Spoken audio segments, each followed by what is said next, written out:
Hello Libra, welcome to your May 2018 reading. Thanks so much for being here. So let's go ahead and jump right in.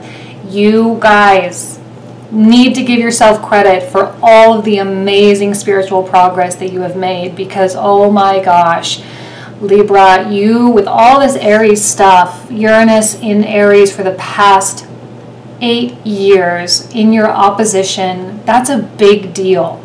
Right? That causes so much stuff to get off kilter. And because you are the sign of the scales, it's very important for you guys to maintain that balance. And for those of you who did all the inner work, good for you, because what's about to happen with Chiron moving into Aries, it's going to be a lot easier. If you haven't done the inner work, that's going to be a really, really rough transit, especially because it happens in your house of relationships.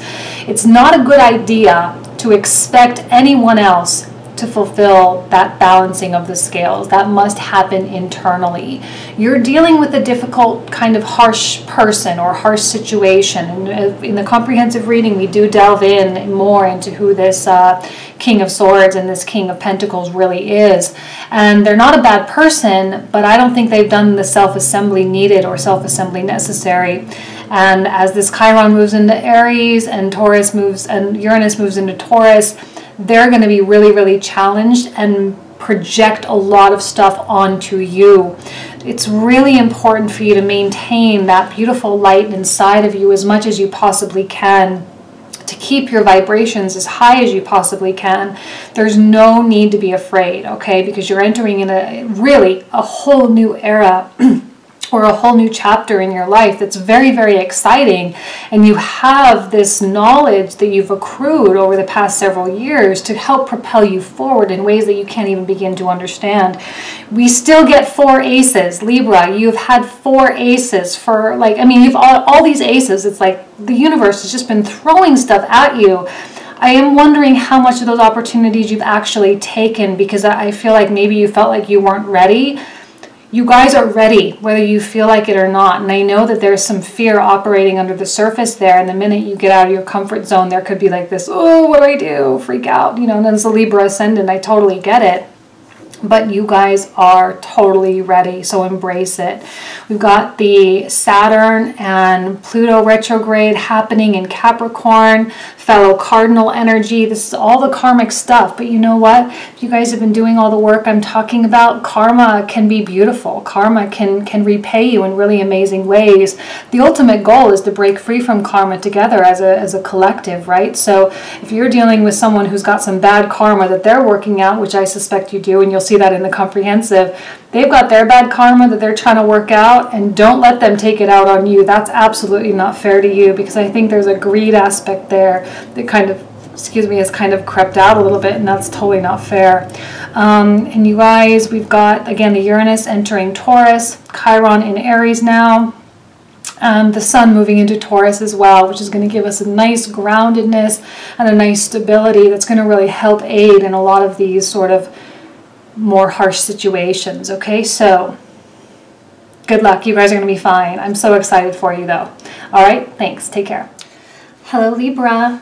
Wonderful first card. We get the Ace of Wands coming out in the upright position. You know, I feel as though you are experiencing a great deal of invigoration toward life, and hopefully a great deal of excitement toward this new chapter that's really kind of being laid forth in front of us with the Chiron and Uranus transits in the next month or so. And while there may be a few nerves, I think ultimately you've had the ability to really push those to the back burner and to keep your eyes wide open and be open to all the possibilities, to the big, what's possible. The Ace of Wands is a symbol of enthusiasm. It's a symbol of also sexuality as well, new business endeavors, entrepreneurialism, and many, many other things that are worth being excited about. This could be the introduction of someone new, but more likely it is something that you've sort of set in motion over the past, really like since the beginning of the year when all the planets were going direct. And you have had no shortage of aces, Libra. I mean, it's been one after the next after the next. And you don't have to take all of them. You know, not all of them have to be embraced, and that's fine. But here you have yet another one. And, okay, well, we got two more falling out. We've got the Sun, and we've got the Six of Wands. Sun being a card of new horizons, good health, happiness, overall joy. And, you know, I know that it's been, you know, a very, especially for you, 2017, I think was especially rough simply because you are the sign of balance, you know, the balanced scales. So when all the planets are going direct, the universe is anything but, when the planets are going retrograde, it's like the universe is anything but balanced. And you got hit pretty hard, you know, and this is the goodness that came out of that, right? And I think you're starting to see things. I think you're starting to see your plans unfold. Hopefully you are. Hopefully you're starting to see the goodness of your relationships. You're starting to see the brighter side of life because you got in contact with your shadow, and that's fine. But why do we have to live? Just because we experience our shadow and we feel our shadow and we accept our shadow doesn't mean we have to live in the shadows. So I feel as though you kind of have this emergence happening. Six of Wands is a very powerful card, a card of victory and success in its most generic form, but it also indicates pride and celebration. And I think people around you are very proud of you and very much support you in your endeavors.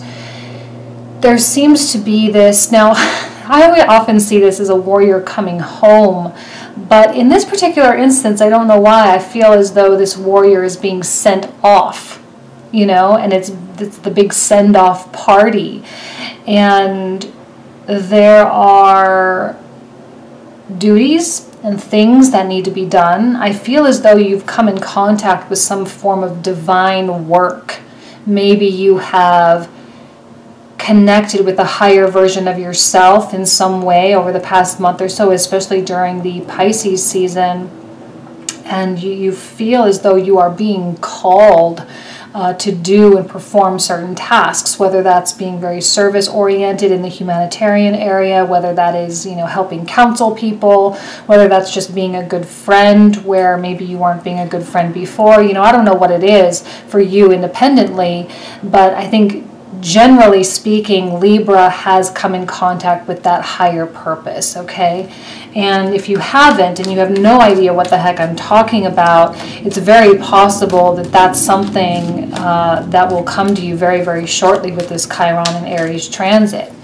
Oftentimes Libra, especially Libran ascendants, can be very relationship focused, right? So to have the Uranus moving through Aries and now having Chiron in Aries officially as of this week, you are being forced to really focus on yourself, and that's going to put you in contact with that higher purpose there. Okay, Knight of Swords. Let's pull out another card. So it will definitely be something that will need to be clarified in the comprehensive. Knight of Swords reverse does speak to a lot of anxiety. I'm almost even kind of seeing this as opposites, because here we have the very proud, celebrated warrior, and now we have this Knight of Swords in the reversal, which can be a lot of anxiousness and a lot of nervousness. I don't feel that that's someone else. I actually feel that that's you. It's almost as though, like, here you are, a warrior moving forward, being sent off to do your life's work. And as soon as you leave the comfort of your friends and family and you find yourself on your own or in unfamiliar territory, you get flipped upside down, and there's like this, oh my gosh, what am I supposed to do? You know, and there's this conscious spinning going on and a lot of second guessing. Look, you're being divinely guided, without a doubt, without question. You have guidance all around you. You have your guides very present. And this is somewhat of a self-inflicted energy. Okay, this is somewhat of a thing or an energy that you take on simply because you may be operating on with some level of fear or doubt.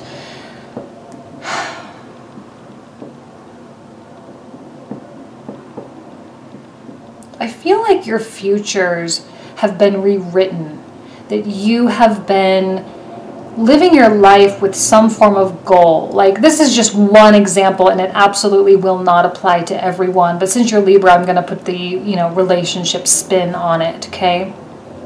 Let's say that you, at this time in your life, you were expecting to be married and have a family by now, but you're still single.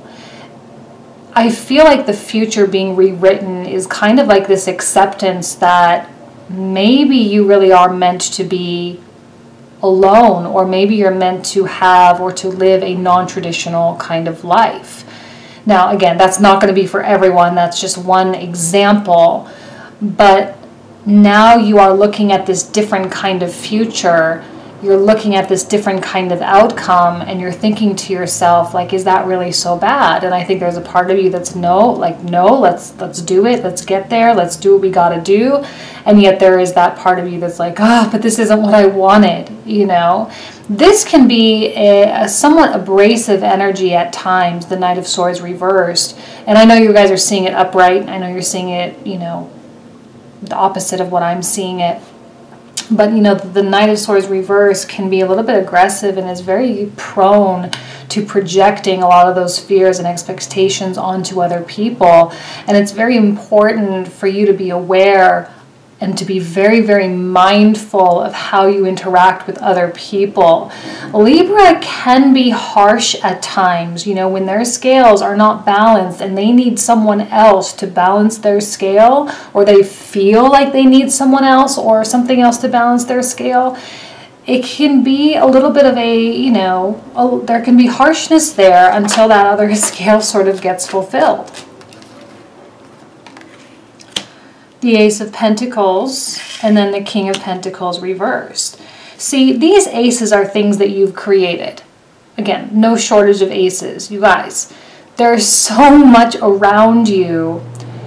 I know I'm going to get comments like, I don't see things, I don't have anything.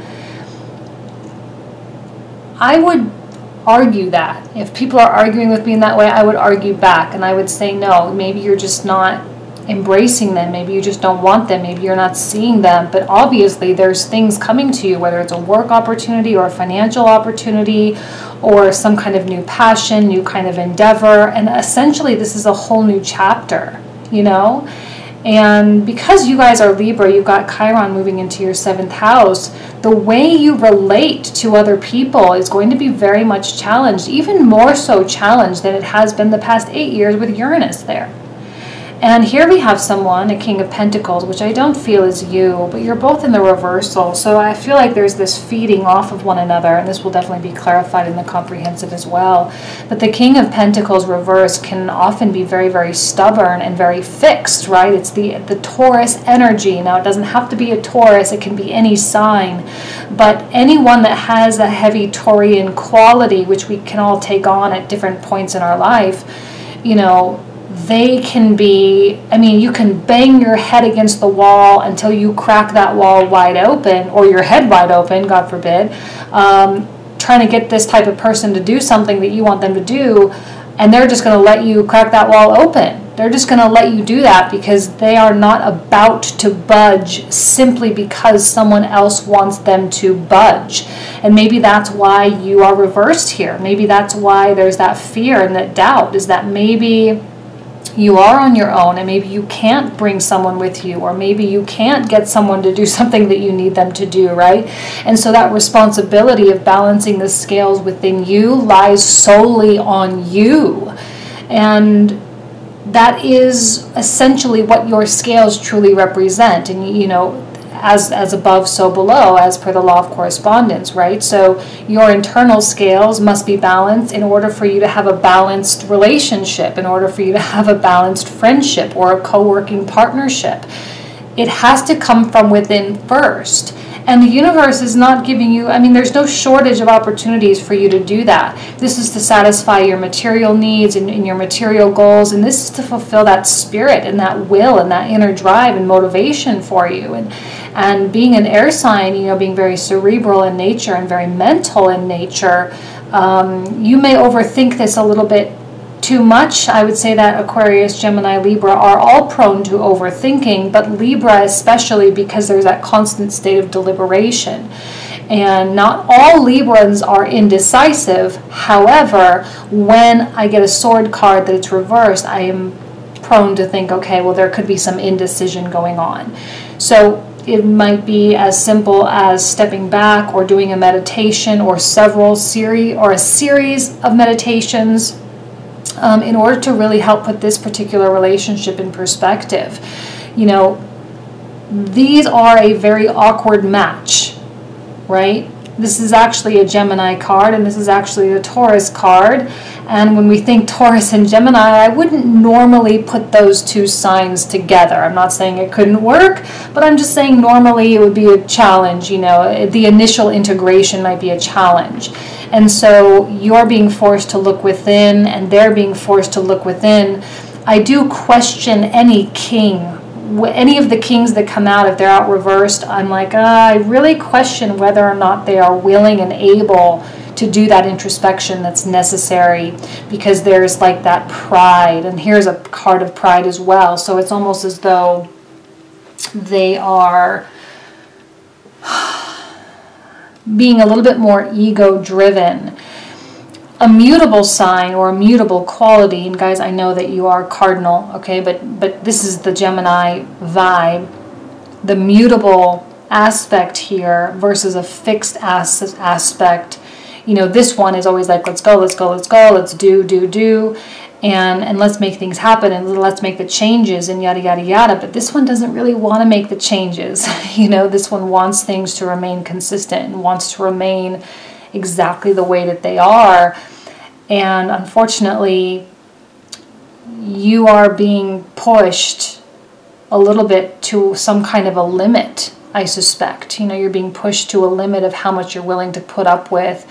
And some of you, and I'm not saying that y'all are going to be breaking up and getting divorced and everything like that, but there may be a need, rather, to abandon some kind of goal that you had originally set for the two of you and focus more or solely on goals that you've created for yourself and opportunities that are being presented to you.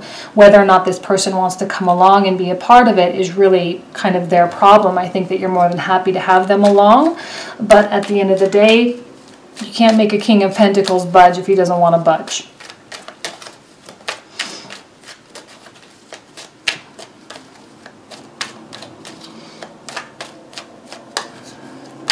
I don't know why I got this. I rarely get this.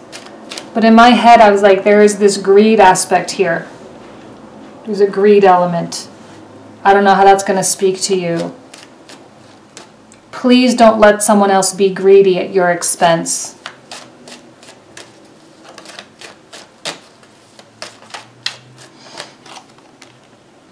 Queen of Pentacles. Let's do one more. 10 of Cups reversed. 10 of Cups reversed often can be like a pie in the sky idea. And maybe that's why in the beginning of the reading I was talking about the marriage and getting married and having kids, but it hasn't really worked out that way. And so now you've had to adjust this vision for your future.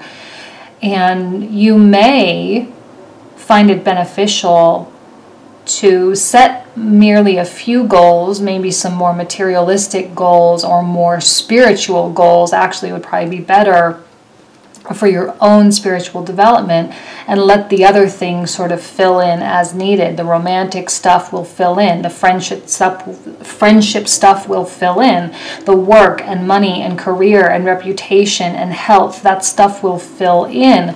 The more and more you focus on that ultimate light inside of you, which I think the sun is really representing.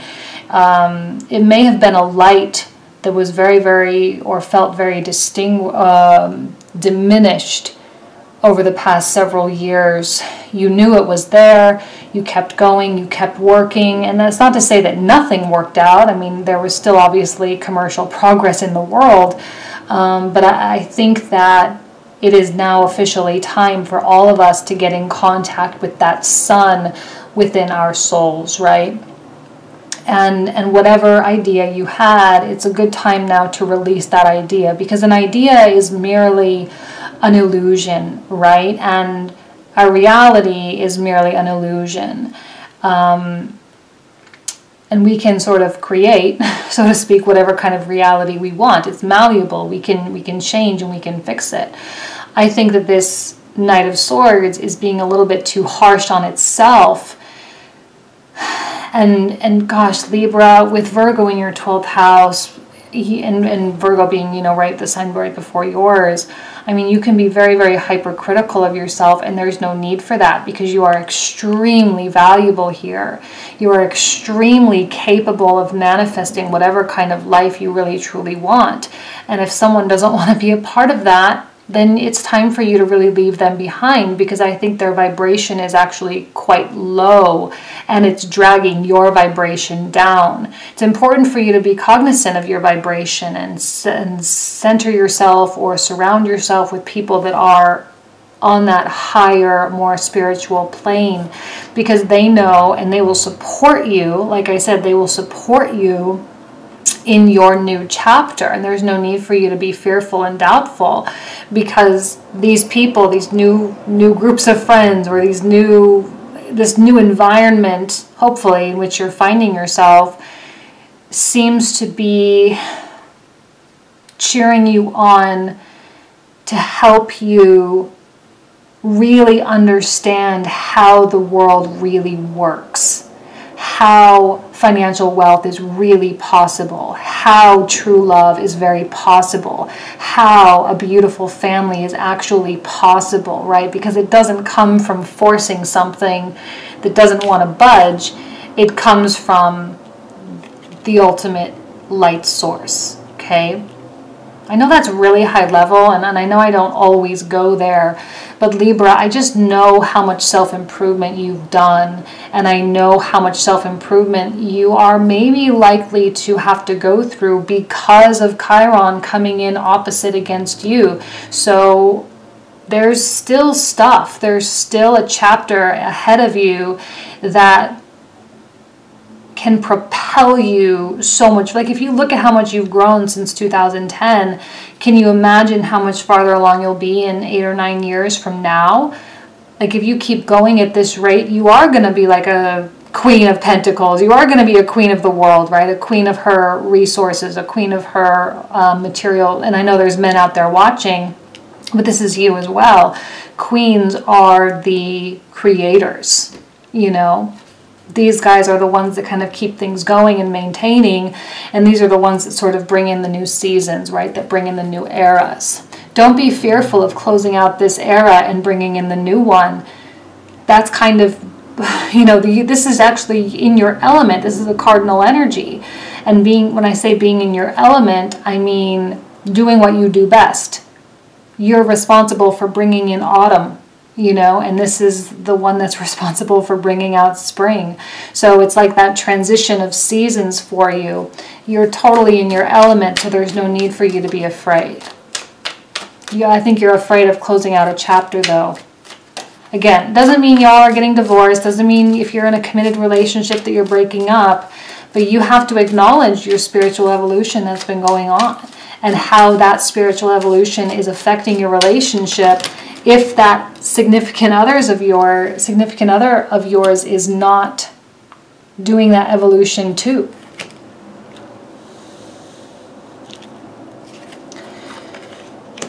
Okay. See, there's rigidity here. I don't like it. I don't like it. I don't like the kings. I think it's the same person. I will clarify that in the comprehensive, though. And see, the world is not in the upright position for me. And I know you're seeing it upright, but for me it's up in reverse. So I feel like there's this clinging to this chapter. And maybe it's only going to last this month, as Chiron is, or excuse me, as Uranus is hanging on at the 29th degree of Aries, waiting to go into Taurus next month. But it is going to feel like I'm not done, I'm not done, I'm not done, I'm not ready, I haven't finished, I haven't figured it out, I haven't, like, no. The universe is saying that yes, you have figured it out. Yes, you have learned. You have all the information that you need. It's important for you to trust yourself. I feel like there's a lot of questions of your abilities and a lot of questions of your capabilities, which is just only fogginess in your mind, and it's not based on truth. Here's the Ace of Swords. You will come to a point of truth. You will come to a point of understanding that says, yes, okay, I'm ready. And even the Chariot here is telling me, not only are you being divinely guided, but you ultimately are really in the driver's seat right now. You're in the driver's seat, and it is your responsibility to make things happen. Your left and right brain, the two sides of your scales, are actually balanced, whether you feel that way or not. If you feel like they're not balanced, and you're looking outwardly to other people, to situations, to new jobs, to more money, to balance that scale, it's not going to work. And this Chiron in Aries is going to be very, very challenging. The balance of the scale must come from within first. You're dealing with a rigid personality, and there's nothing you can do about that. It's important to just surrender and to operate from a place of true authenticity, who you are. That's what Aries is about. This is who I am. And with Uranus coming into Taurus, the fragmentation of Taurus and self-worth and self-value, you know, it can be quite dramatic, especially for you guys having Taurus in the 8th house. 8th house is the house of death and transformation and regeneration. And, you know, like, you're in for another transformative era in your life. And that's okay. It's the reason you're here on this earth to do. You're there. But you have to embrace it. And the more you deny or you reject it, the harder it's going to be. There's a lot to clarify in the comprehensive. I think the kings are probably going to go first, especially the King of Swords, because he's, you know, I don't like the kings coming out reversed. I really, really don't. And I don't like that this energy is sort of pulling you down when clearly you have this bounty and this self-love and self-value kind of underlying everything. I don't want to see you doubting anything, because my goodness, you have an ability over the course of the next several years to really go out there, to really make a difference in the world, to have all the things that you want, to be living a life that is full of passion and light and goodness and service and high quality love and high quality relationships, because you've already learned all the tough lessons and now it's time to really reap the reward. So I'm going to leave you guys there. I wish you nothing but the best. It's going to be an interesting month to see how it all goes down. But if you want to check out the comprehensive, the link will be down below. And if not, then I will see you next month. Thanks so much. Bye-bye.